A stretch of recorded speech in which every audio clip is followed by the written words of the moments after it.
Hello everyone, welcome to my YouTube channel ForexPnL. Today is the 1st of March 2022 and it's Tuesday and it's time for me to do my midweek Forex forecast for this week. Well, as you guys already know, we have some items on the agenda. Actually for today, we have for Wednesday, we have OPEC meetings, which is most likely going to have some impact on the Canadian dollar related pairs. And we have the non-farm employment change from the United States axis, and then also interest rates from the Canadian axis. Okay, and we're actually expecting an increase of 25 basis points. So you want to be careful as you trade the Canadian dollar today.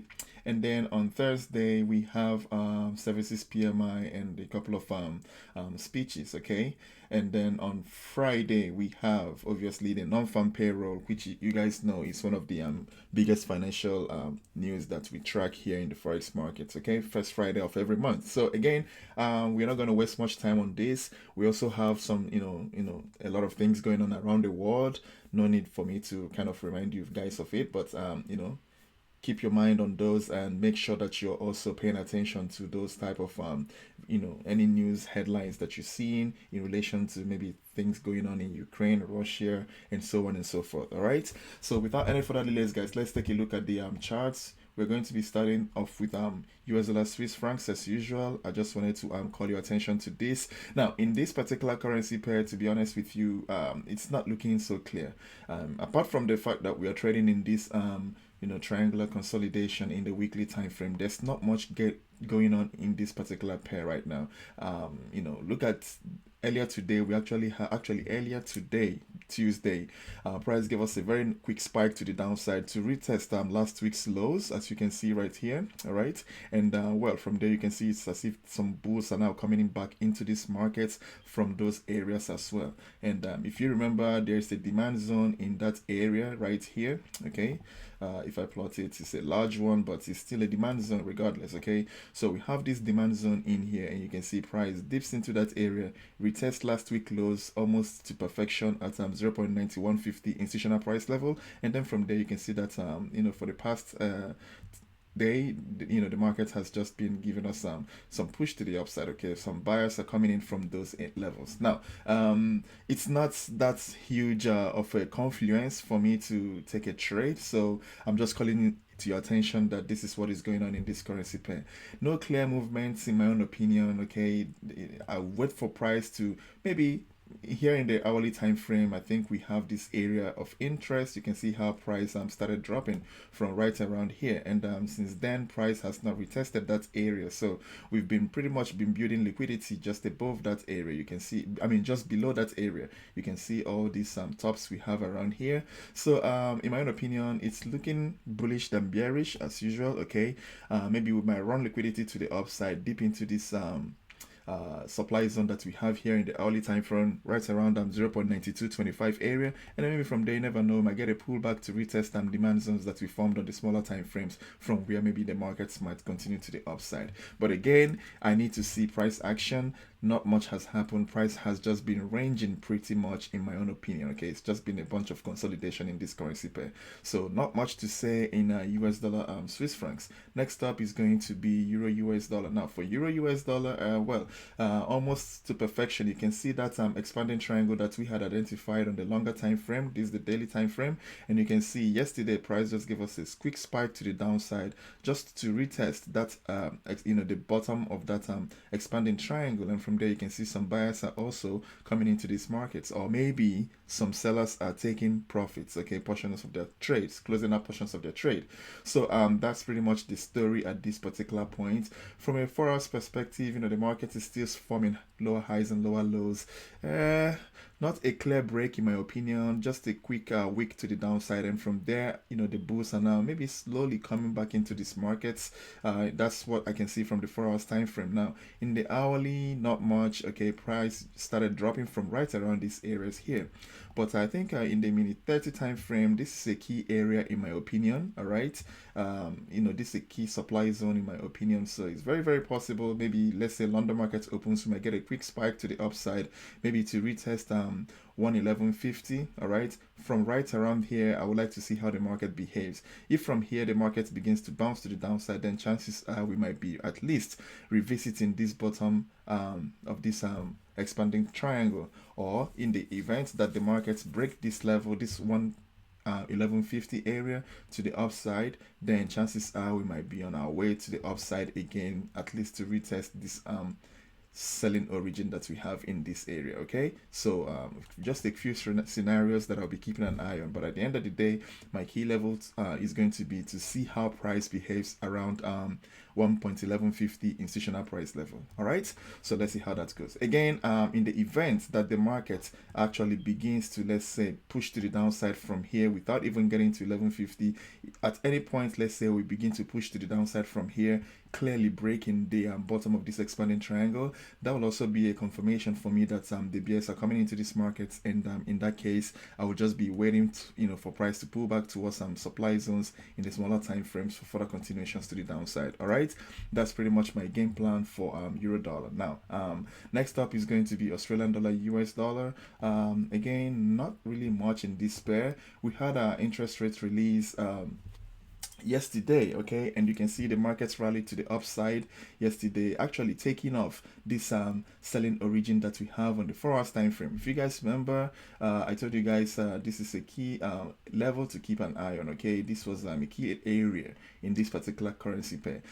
Interest rates release, the market spiked to the upside just enough to take off the highs of this selling origin, but you can see since then the bears came back into this market, and we are pretty much trading in that area right now. So key level in my opinion, let's see how the market goes. If from here, let's say this market continue to push to the downside, that will be an indication for me that this level is still holding regardless of these peers to the upside.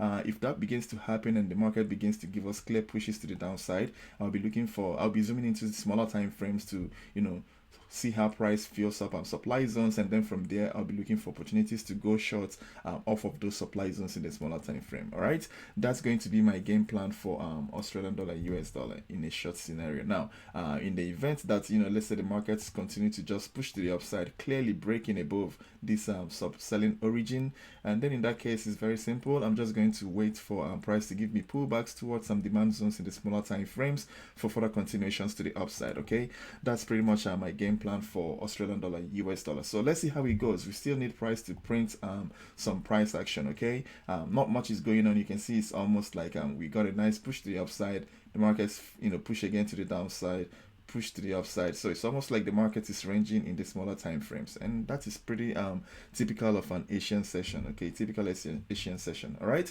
okay, so that's it for Australian dollar, US dollar. Now next up is going to be New Zealand US dollar. Very similar price action to Australian dollar, US dollar in my opinion. I'm not going to waste your time on this one. We also, in this particular currency pair, identified this selling origin in the 4 hours time frame. Okay, this right here, and you can see this one is actually looking almost textbook. You can see that price dips into that selling origin, and since then you can see the quick rejection we got when price gave us that dip.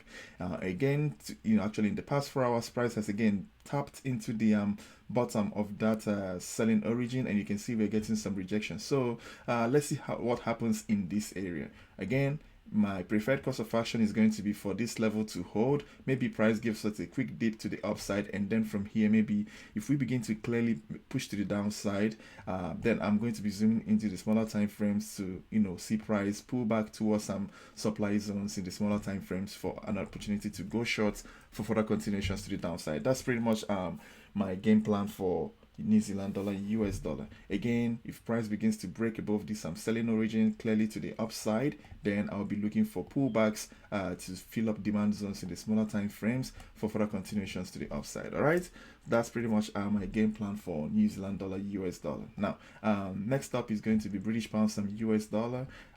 This pair has been quite bearish, as anticipated actually. Okay, right now price is not doing much, to be honest. Most of these pairs actually opened with a gap to the downside, very significant gap to the downside that kind of distorted the charts. Okay, so just something I just wanted to mention. I think I would have said that earlier, but you can see that clearly the markets from right around here, we've been scoring lower highs and lower lows. All right, Right now, what I would love to see is maybe for price to give me, bearish continuation.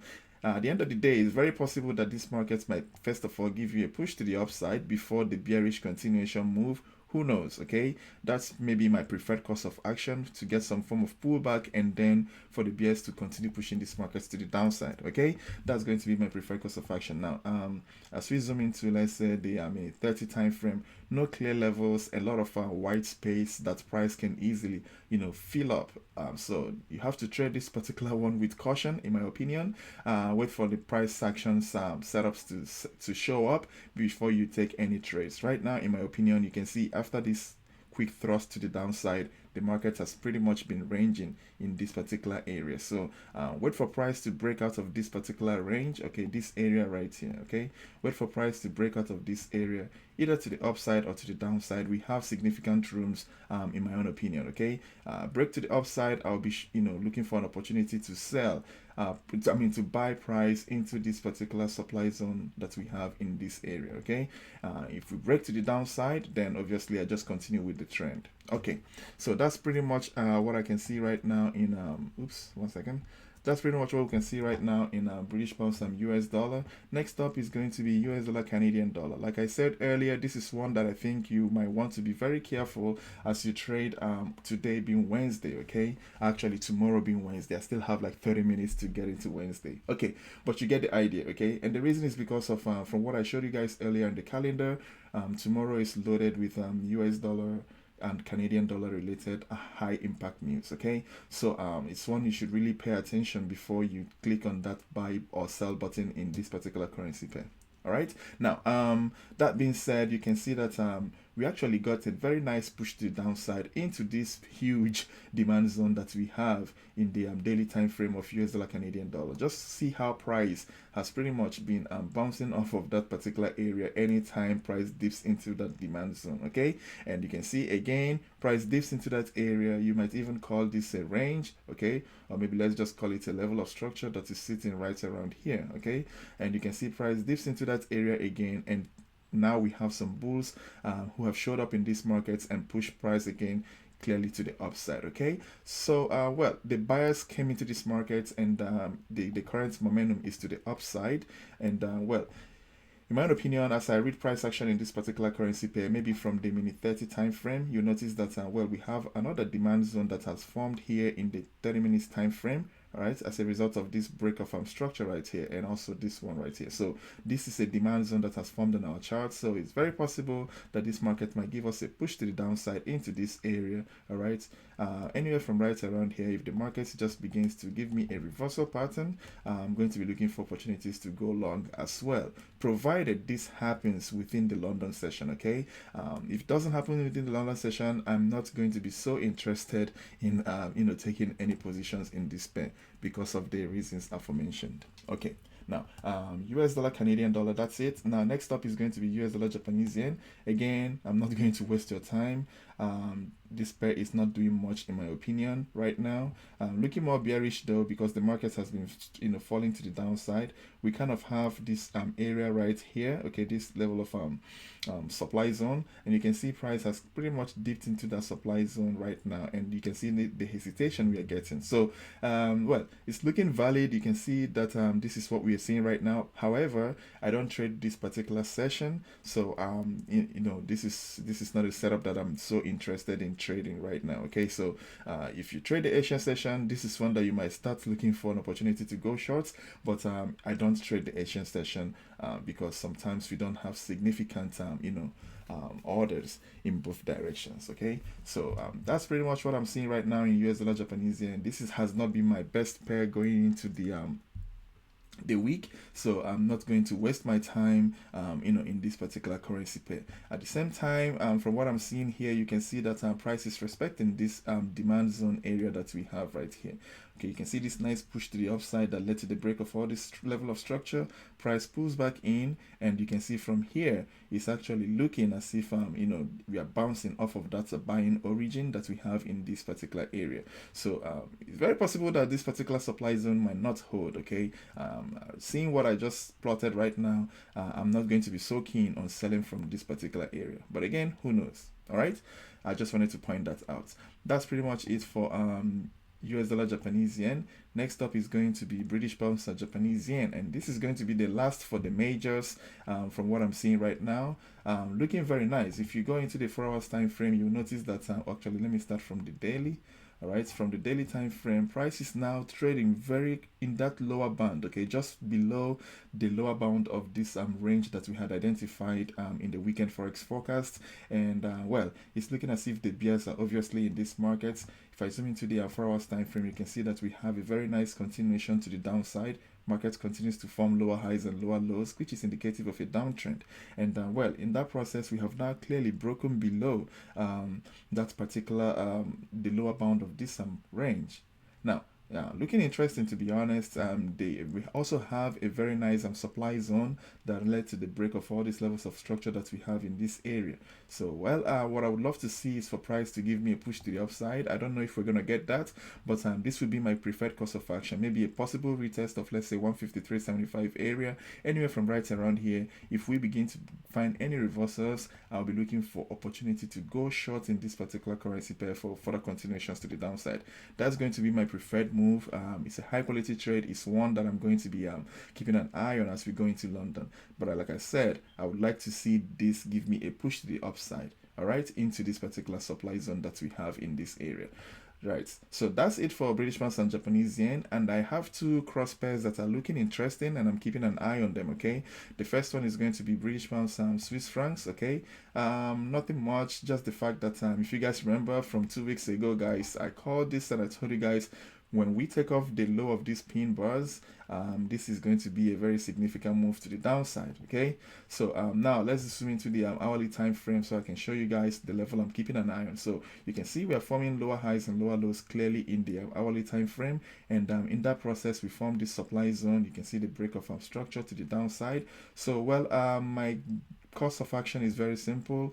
I really wouldn't want price to continue from here. I mean, if it does and continues to shoot to the downside, I'm just going to adjust my supply zone. But in the event that price gives us a push to the upside into this particular supply zone for, let's say, a retest of 1.2300 institutional price level, anywhere from right around here, if the market begins to bounce to the downside, I'll be looking for an opportunity to go short for further continuations to the downside. All right, that's pretty much my game plan for British pounds and Swiss francs.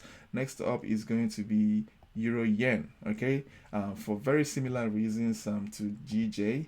You can see the daily price has taken off this particular level to the downside. We are now running into these particular lows right here. Okay, now let's see, in the 4 hours time frame we also have a very nice 4 hour supply zone. You can see the break of structure to the downside, and well, if we go into the hourly time frame, we also have this particular level right here. Now, you can see that was the level that led to the break of structure as well. You can see this area right here. Let me show you. So this is a level. Oops, 1 second. This is the level right here. You can see price finally give us a nice break of that particular level. But that being said, I will also want the price to give me a deeper pullback in this particular currency pair.